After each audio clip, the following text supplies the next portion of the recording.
The Meaning of Marxism by Paul D'Amato. Section: The Rise of Capitalism. Greed Unbounded. Quote, long, long ago there were two sorts of people. One, the diligent, intelligent, and above all frugal elite. The other, lazy rascals, spending their substance and more in riotous living. This insipid childishness, this historical fairy tale, wrote Marx, is what usually passes as an explanation as to why capitalist society is divided between the very rich and the rest of us. The true explanation is far less flattering to the so-called elite. It is a notorious fact that conquest, enslavement, robbery, murder, in short, force, play the greatest part in the rise of capitalism. End quote.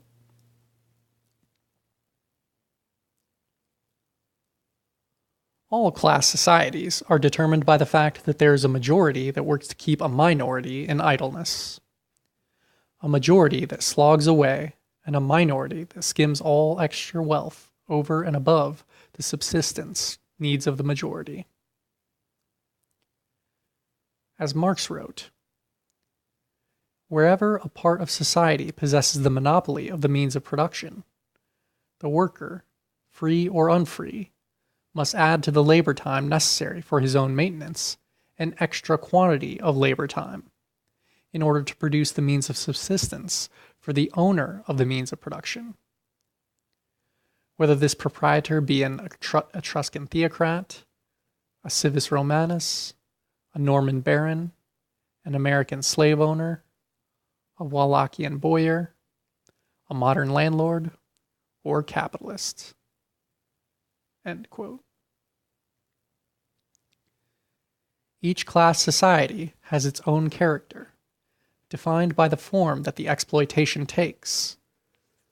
Quote, the form in which surplus labor is in each case extorted from the immediate producer, the worker.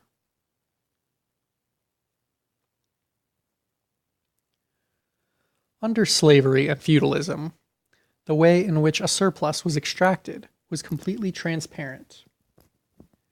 Anything produced over and above the costs of purchasing the slave and maintaining him, which varied depending on whether the owner profited more from working the slave to death or stretching his service out longer, was taken by the slave owner as surplus product.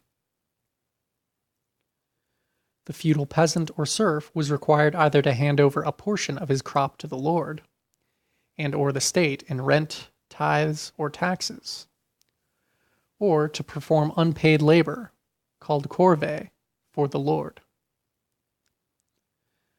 The vast majority of the population produced what they needed to live on rather than buying it from others.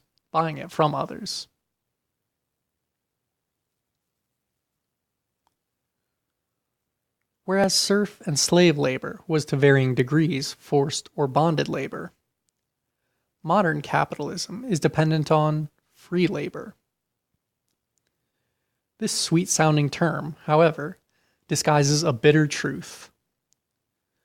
The free does not only refer to the fact that the wage worker is no longer owned body and soul like a slave, or tied to the same land like a serf. Marx noted that free also means the worker is free of any possession of land or tools, or any guaranteed means of livelihood, and therefore compelled on pain of destitution to hire him or herself out piecemeal, unencumbered, as Marx facetiously wrote, by any means of production of their own.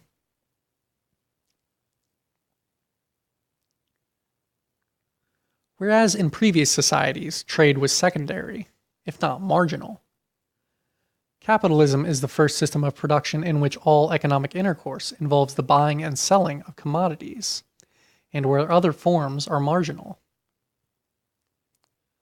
But capitalism is also more than that.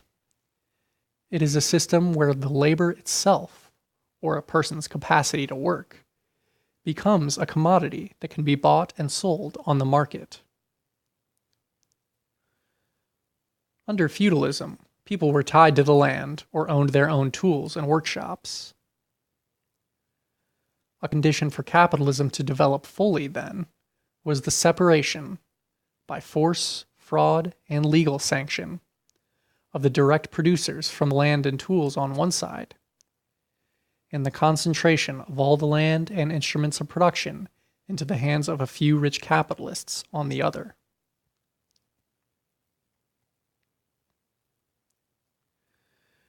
There were several sources from which the capitalist class came. From merchants who amassed great wealth from the trade in commodities, including spices, cloth, and slaves. From peasants who were able to buy land and become capitalist farmers. And from master craftsmen in the towns who transformed themselves into small capitalists and, by gradually extending their exploitation of wage labor and the corresponding accumulation, into capitalists.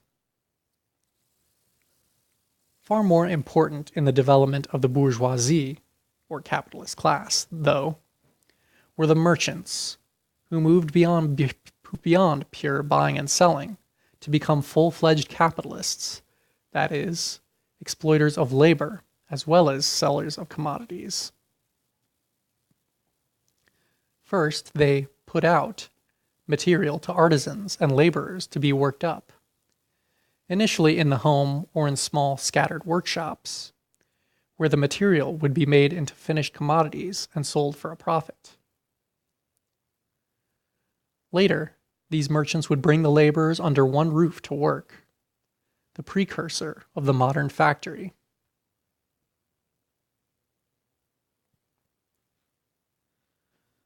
This process was dependent upon two developments: the ability of merchants to amass fortunes in order to build larger capitalistic enterprises, and the availability of a labor force for these new enterprises. A period of primitive accumulation, or original expropriation, as Marx also called it, was necessary, involving, quote, the expropriation of the agricultural producer, of the peasant from the soil, as well as the destruction of the old skilled handicrafts of the villages and farms. The merchants were also able to build up their immense fortunes through conquest and forced labor in the colonies, with considerable aid from the state.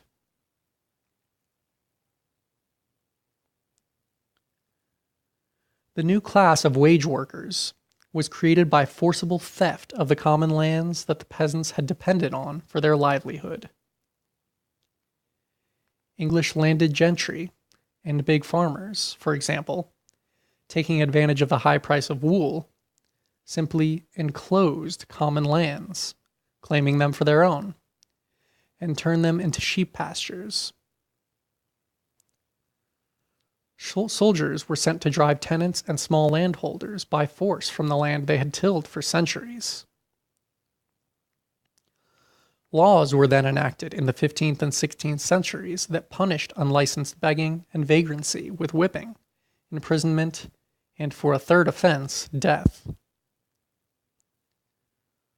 Thus were agricultural folk forcibly expropriated from the soil, wrote Marx, driven from their homes, turned into vagabonds, and then whipped, branded, and tortured by grotesquely terroristic laws into accepting the necessary discipline for the system of wage labor.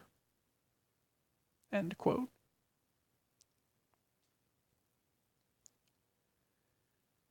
In the history of capitalism, this process has never been repeated in exactly the same way. In colonial America, for example, the issue was not how to free up peasants to be workers, because there weren't any peasants to be had. Moreover, free immigrants tended to seek land rather than work in the towns and cities. Any employer that wanted to get around paying the relatively high wages that such a tight labor market allowed looked in two directions: both involving forced labor. Indentured servants from Europe, people who signed a contract compelling them to work for several years for a master in exchange for passage. In the South and in the Caribbean, a system of plantation exploitation based on the use of slaves from Africa became the preferred method for securing a cheap and plentiful supply of labor. Alongside the creation of this new class of free laborers came the development of unfree labor in the New World. In fact, noted Marx, the veiled slavery of the wage workers in Europe needed, for its pedestal, slavery pure and simple in the New World. End quote.